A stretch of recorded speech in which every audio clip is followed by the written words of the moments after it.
Hi everyone, welcome to Hangouts on Ever Creatively Unsettled. Today we are going to talk about menstruation and menstrual hygiene. I know most of you must have just sat up straight in their chairs or raised an eyebrow thinking, okay, we're going to talk about this today. Yes, basically that's the kind of reaction we normally receive, when this topic is being talked about or this issue is being, brought up to the front is basically swept below the rug. So today we have with us Kathy Walkling from EcoFemme India, who is going to talk about her organization, their vision, and their product, and the thought behind introducing this product. Hi, Kathy. Hi, Nidhi. So, Kathy, tell us more about EcoFemme and your product and your impact initiatives. Sure. Well, we started EcoFemme in 2010, and it was really a product and a project that evolved in direct response to my own discovery when I moved from Australia to India that sanitary waste and in particular disposal was a really big problem. It wasn't something that I'd really confronted in the West, but upon moving to India and having to deal with digging holes to dispose of my own sanitary waste, I realised this was an issue and got interested in how it was being managed in a wider sense in India. I was also working with an NGO, so we had the opportunity to, just interview a lot of particularly rural women to understand how menstruation was experienced by them. And that was when we really learned that it was a really complex topic that is a kind of cultural taboo, and that it's so that means that it's not much talked about, and consequently the education for especially adolescent girls around their first menstrual experience is really limited, and so they usually go into this experience with a lot of embarrassment, anxiety, shame. We learned about the kind of cultural practices that are observed by many communities in India. And we also understood the linkages around health, around environment, about how, if people are not properly managing, women are not properly managing menstruation, then they may resort to unsanitary practices, and this could include even using, sand or newspaper or other unhygienic absorbents. So in fact, menstruation started to become a much more complex topic for us, and we realised that while we were interested in offering a cloth washable pad as a reusable and therefore more sustainable menstrual product, we had the opportunity through this project to actually address multiple aspects of menstruation through education, and that focused on health and culture, and really trying to reframe menstruation in a more positive light so it would become a subject that women were more comfortable to talk about and address as a part of a natural and healthy experience of being a woman. That's great. That's great. So, EcoFem is basically involved in washable cloth pads for menstrual cycle, and even in initiatives where women can donate or be a part of the change that EcoFem is actually creating. Kathy, what was the problem? What were the challenges that you faced when you actually started talking about this among the rural women or among the BOP community, while you had to recruit women to be a part of your organization? Mm.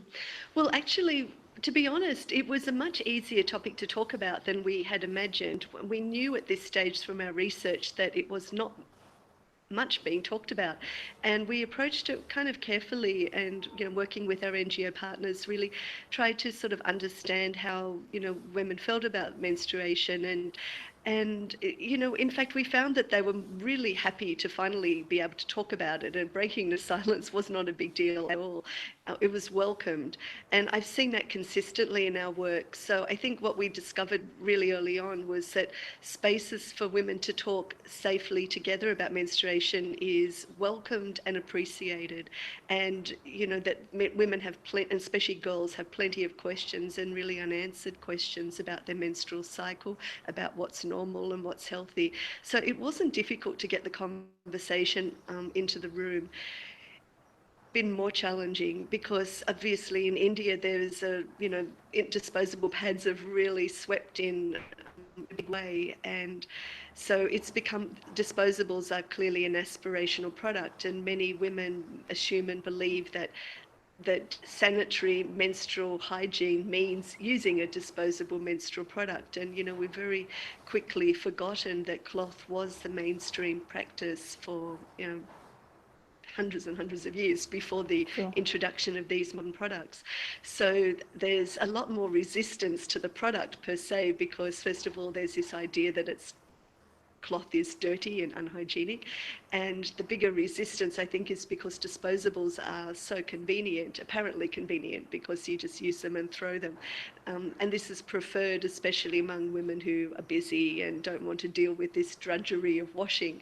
So the bigger challenge for us has been to reintroduce the cloth concept, and help women to actually understand that this is a difference from the old cloth practice because of these modern design elements of having leak proofing and wings, and it makes the product more functional. And explaining how it's used and how it's washed and cared for, really breaking this down for women.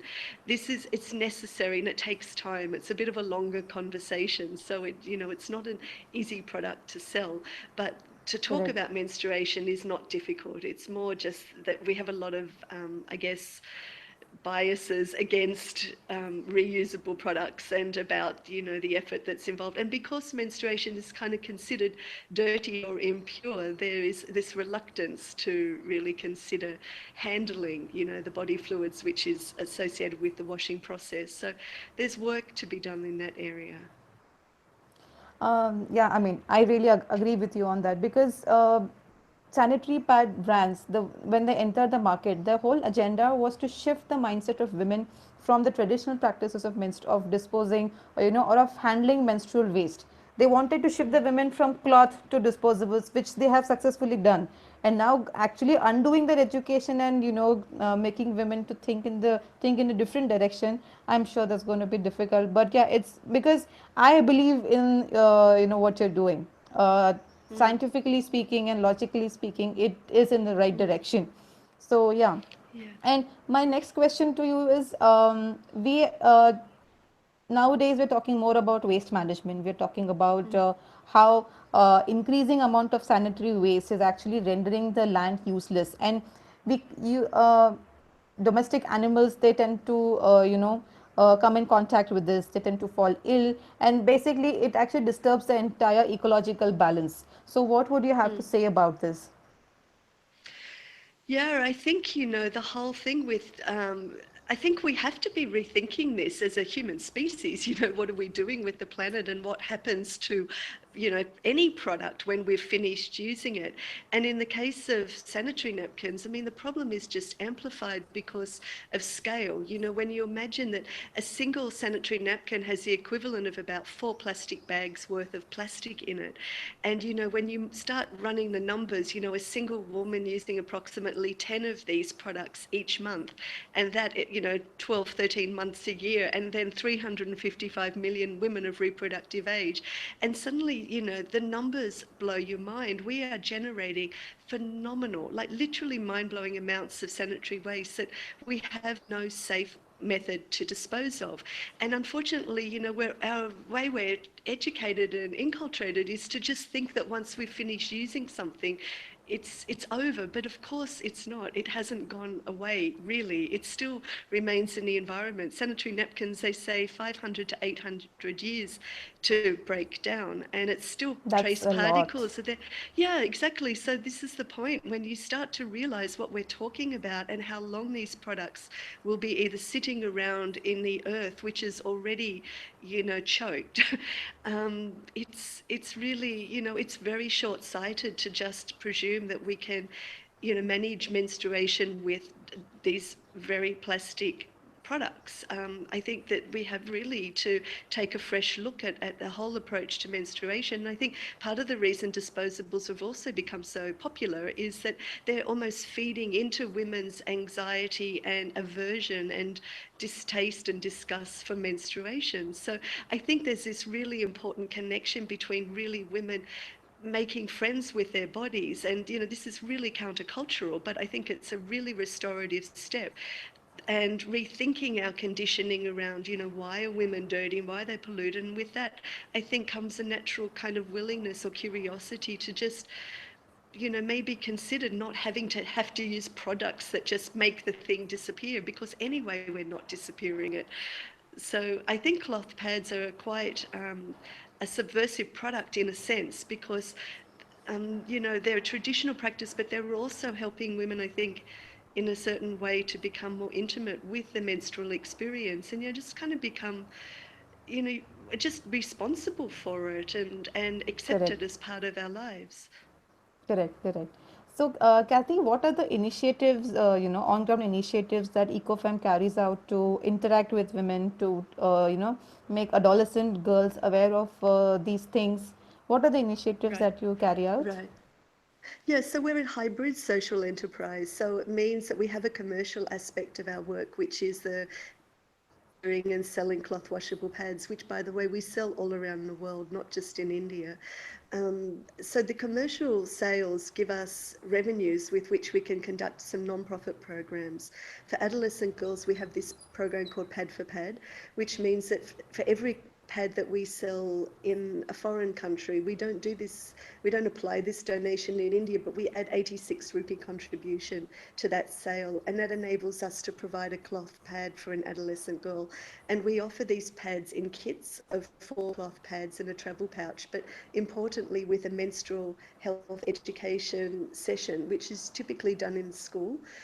We directly teach these programs, or we work with partner organisations who can go into the classroom and conduct this program. But the point of this is to first of all offer girls a choice, because many girls are just given free disposable sanitary napkins, and they're not aware that there are other non-polluting options available. So there is this aspect of product choice, but it's also just providing them with a basic knowledge and information about the menstrual cycle, and really understanding that menstruation is one part of a much bigger cycle. It's a cyclical experience, and we're hoping through these kind of educational processes that girls really start to understand that this is, part of a natural, healthy process of maturation, and learning about how to take care of their bodies, to understand what constitutes a healthy and also unhealthy period. So if they need to seek help, they'll know when to do that.